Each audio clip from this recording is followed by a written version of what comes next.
Hello and welcome back to Autumn Gijimi. This is Tato behind the camera, and sure, I know it's been a long time since I posted a video in this channel.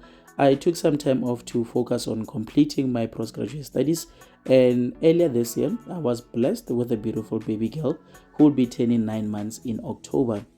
But enough rambling about my personal life, let's get back to cooking. Speaking of cooking, Suzuki SA has launched a facelifted 2024 Swift which has polarizing looks, but we'll talk about that a bit more later. It now features a more aggressive front grille with nicer LEDs. It comes as standard with added safety features and an upgraded infotainment system. However, in this review, we are going to focus on my own personal car. It is a 2023 Suzuki Swift 1.2 Manual GLX. I took delivery of my car in July 2023, so this is basically a 1-year ownership review where I'll be sharing my experiences of the car for the past 1 year and almost 3 months. This review will be a blend of exterior walk around, we'll check out the interior build quality, and of course my own personal cost of ownership. There will be lots of running in this review, so allow us to get started. But wait, let me do this properly. Welcome to Autumn Gijimi.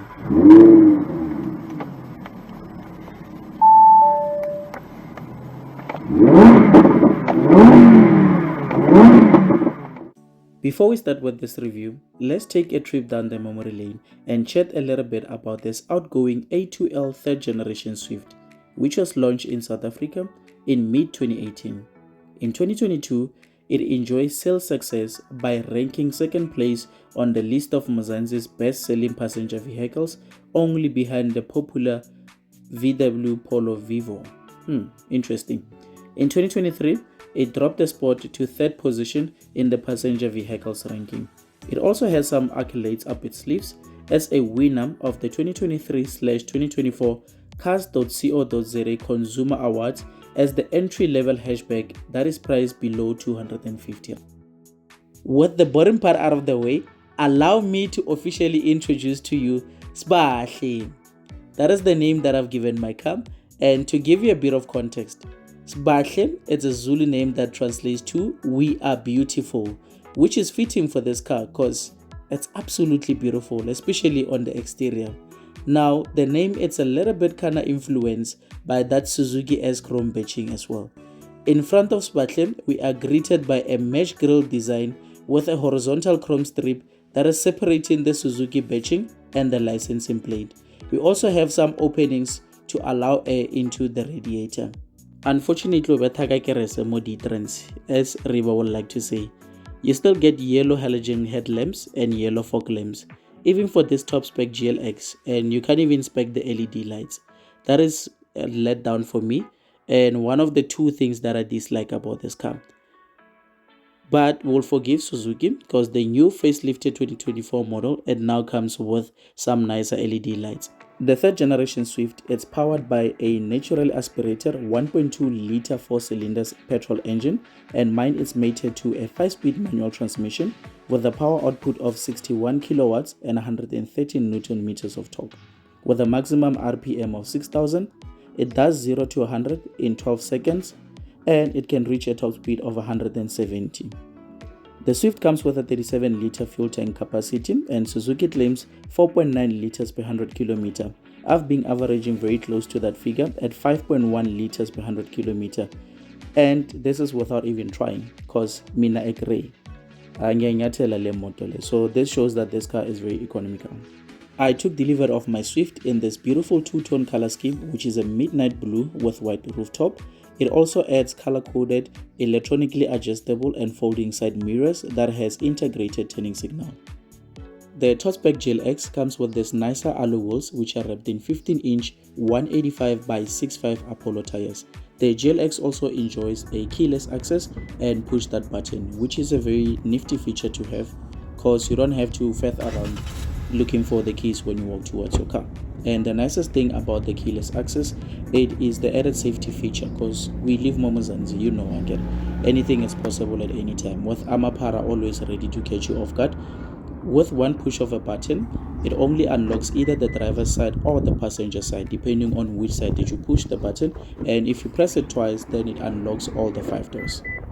Still on the side profile, I love this illusion of a 2-door effect because the rear door handles are buried on top, which adds to the overall sleek dimensions and giving the Swift a sloping rooftop.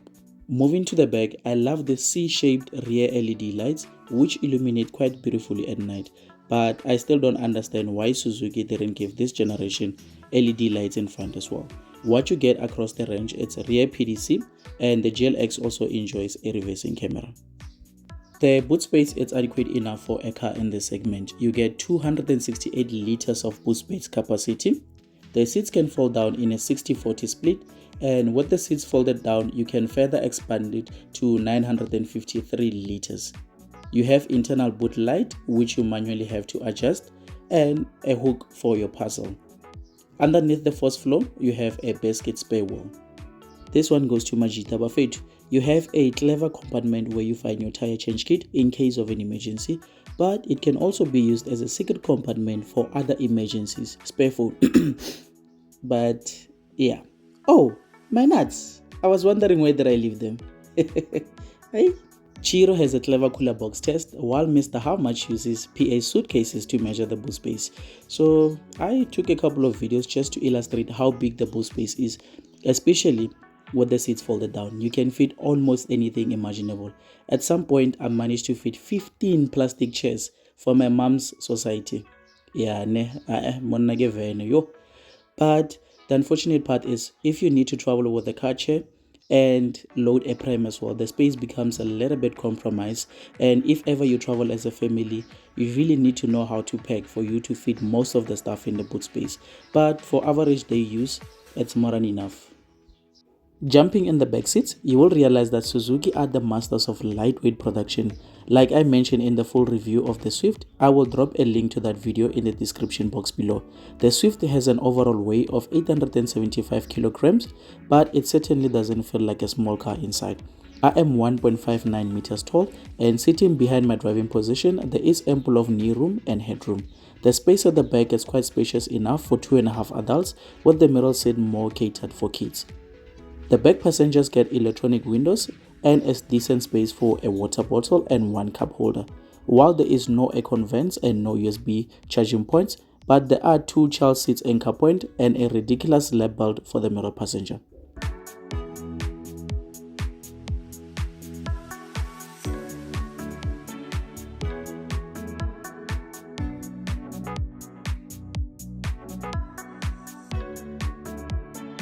Suzuki was definitely cooking with this interior for a car that was launched in 2018 but is still not showing its age. The front interior has a beautiful and clean dashboard layout that is covered in hard plastic, but the overall build quality is solid.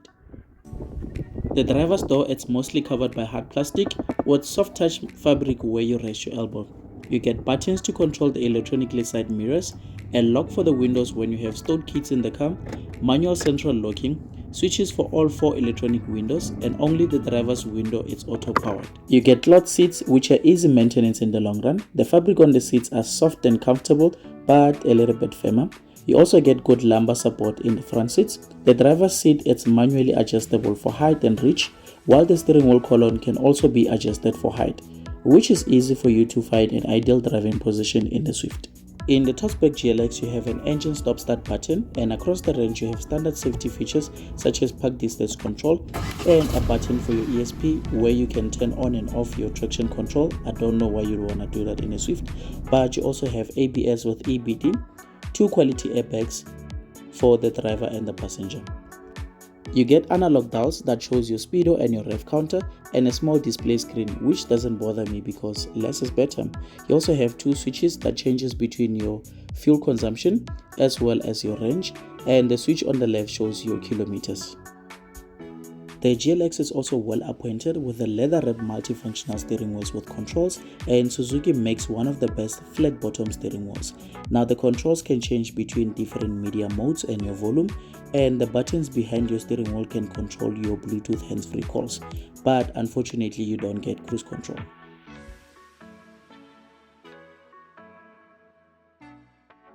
The GLX also enjoys a dual zone climate control. With one push of a button, the car can auto set the temperature.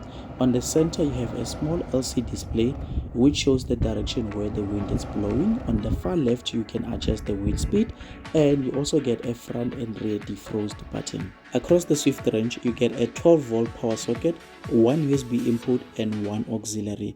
You have a small shelf to put your smartphone, and you get two front cup holders. Mine is paired with a 5-speed manual transmission, and when you put it in reverse, the rear view camera pops out, which is very clear and crisp, and it also has some direction lines. You get a manual handbrake with no center armrest, and with what used to be a 1-cup holder for the back seats, but I've converted mine into a coin storage. In the GLX trim level, you get a 7-inch touchscreen infotainment system which supports both Apple CarPlay and Android Auto. However, it is not wireless, you'll have to use a cable.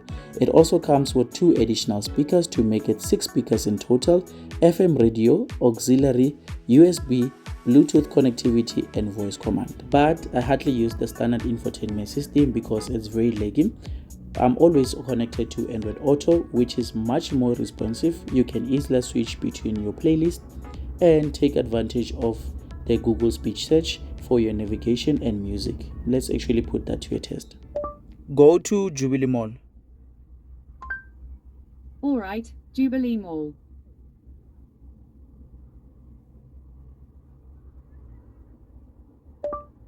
Go to Hatfield Plaza.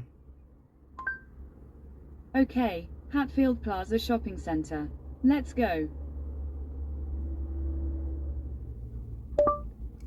Play Calvin Momo on Spotify. Sure, asking Spotify to play Calvin Momo.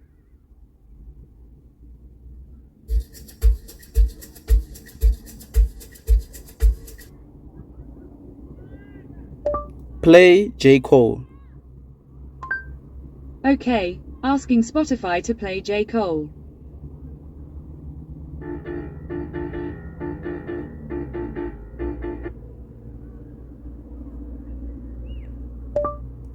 Play music on Samsung Music. Alright, asking Samsung Music to play some music.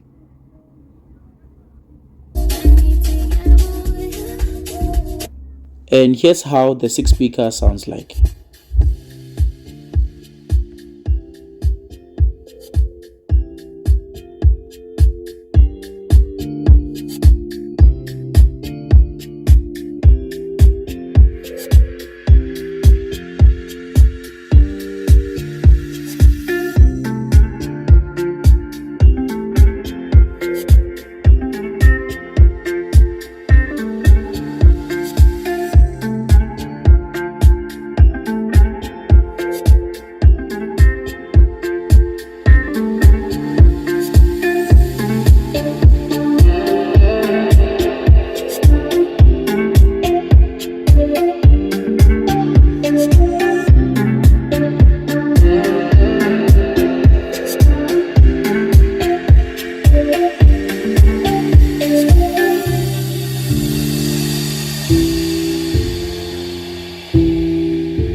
Let us take Sbahle for a drive, and I'll be giving you guys my honest driving impressions for the time that I've owned the car.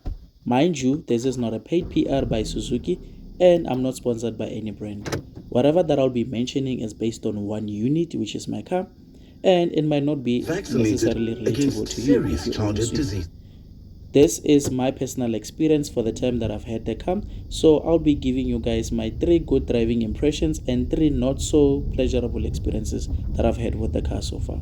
Starting with the good driving impressions, the clutch is very smooth. Suzuki makes one of the best clutches, and in the Swift you will not stall for no reason. With other car brands, it's either the clutch is sitting quite high or it's hard. With the Swift, the clutch is very smooth and it makes the gear changes to be also quite smooth. It's perfect for first-time car buyers who have little to no driving experience. The Swift, it's fun and engaging to drive. It really wants you to become one with the car. You can feel the gear changes, and if ever feel like driving like a Polo driver or a Mageza, some might say spirited driving, it does allow you. It has a very potent and punchy 1.2 liter engine. It's also quite nimble, so you can take on corners at high speed. You can put your foot flat without getting any speeding tickets. But if you push it too hard, the engine becomes very noisy. For an example, if you're cruising at 120 kilometers per hour, your rev counts are sitting at 3000 RPM. But I know Sbusiso is going to ask, where's the RPM at 140? When's I go 140 when the speed limit is 120? But to answer your question, at 140 you're sitting at 3.5 RPM, and anything above 140 you're sitting at 4000 plus RPM. The Swift is very frugal, averaging 5.1 liters per 100 kilometer on a combined cycle. That is city driving around Mokasi and also Mo N1. It makes this car to be the perfect daily drive. Now let's go to the not so pleasurable driving experience. Number 1, the handling of the Swift on an open road can be very tricky. It tends to be blown away quite easy by trucks, and when you're driving against the wind, it cuts power on an incline, especially with the aircon on. You'll find yourself putting your foot flat and the car does not respond. The speed even gradually reduces, which can be very frustrating, especially when there is a BMW or a Ford Ranger flashing lights on you. The insulation is good, but there is wind noise when you're traveling above 100 kilometers on the A-pillars. Amber Cope has mentioned this in his ownership experience, and Dr. MJ covered a lot on the driving impressions of the Swift. You most of the time experience this when you're driving without music, which is a you problem because why are you driving without music?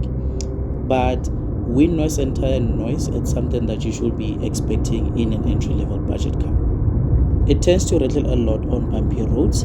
This is mainly due to the hard plastics that are used inside the cabin. I've also noted that the seat belt also rattles when you're driving with the windows rolled all the way down and traveling above 80 kilometers per hour. Finally, let's discuss the cost of ownership. I know you guys have been waiting for this part. But I see that this video is turning into a Netflix special. I'm gonna cut it short and give you guys my installment, the cost of fuel that I spend per month, and my insurance. Part 2 of this video, which I'm gonna drop in a POV daytime driving, I'll be giving you guys the budget, the criteria that I used to select my first car, and the list of options that I had as well. This is worth mentioning that at the time that I purchased my car, which was brand new in July 2023 at VW McCarthy Mastercars, the recommended price was still $232,900 for the top-spec Swift Manual GLX. After negotiating for a month and getting a 30,000 deal assistant, I financed my car through MFC at $239,999, which is a good way of saying $240,000. This deal included a smash and grab and car tracker. For interest rate, I qualified for prime interest rate, which was still 11.75% plus 2, and fixed my interest rate at 13.75% over 72 months with 0% deposit and 0% balloon. My monthly installment is $4,960. Suzuki has a 37-liter full tank. With the current petrol price, one full tank will cost you 778 Rand 85 cents. I stay 5 kilometers away from my workplace, which is 10 kilometers Hanentrach, and I normally average one full tank for 750 plus a 250 top up. So my total cost of fuel for the month is 1,000. With my average fuel consumption, I should be getting a figure of 725 kilometers of range, but the most I've seen is 610 kilometers. And the most that I've spent for one full tank, it's when the petrol price was still 23 rand 11 cent, filling the car with an airlock for 42 liters and spending 952 rand 60 cents. I am insured with Kim Price and my monthly premium is 1,379 rand and 43 cents. This brings my total monthly cost of ownership to 7,340. Yeah, I know that's quite a lot for a car, but so it's everything else nowadays. Things are getting more expensive and new car prices are even getting more ridiculously expensive. So kulaveka mali guys, kulaveka mali akudala. Let's engage in the comment section down below. Let me know, do you think I'm spending a lot of money for my car, or do you think this is still relatively cheaper? How much are you spending for your car? What car are you driving? Let's engage. I leave you with this. If you had a budget of 250,000, would you spend it on a brand new car, considering these are the brand new car prices, or would you take your money to a second-hand car market? Let's talk guys, let's engage. But that is it for this video. I hope that you guys enjoyed as much as I enjoyed making it, and please like, share and comment for more motoring news in Mzansi edition. Bye for now.